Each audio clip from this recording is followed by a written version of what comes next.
This week at KASA, a new rocket was tested by Jebediah Kerman this week. It sports 6 solid rocket boosters.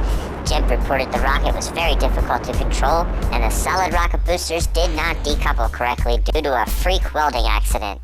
Flight control advised Jeb to jettison the bottom stage and attempt a high-atmosphere goo exposure experiment. Unfortunately, the engine activation switch was cross-wired with the service module decouple switch. The mission was unsuccessful.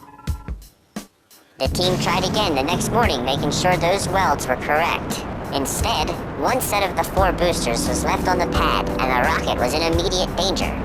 Jeb could not gain control, but was determined to carry out mission objectives. Jeb's persistence paid off as the rocket settled down after the solid rockets were jettisoned. The bottom stage performed well enough to attempt an upper stage orbital insertion burn. There was plenty of science planned for this mission as 4 goo containers were exposed. Jeb performed an EVA to gather data, check on experiments, and retrieve his car keys from external storage. Millennium 3 began its re-entry burn, and the ship passed through the atmosphere at over 1,200 meters per second. A misplaced zip tie caused an explosion when the service module was detached, but the command module was able to maneuver safely away and deploy its own parachutes. The 2 vehicles were recovered safely, giving KASA a major gain in science.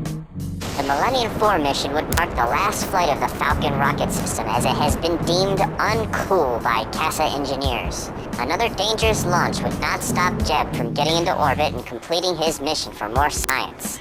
Engineers are hard at work on the next flight system and the next generation of science gathering.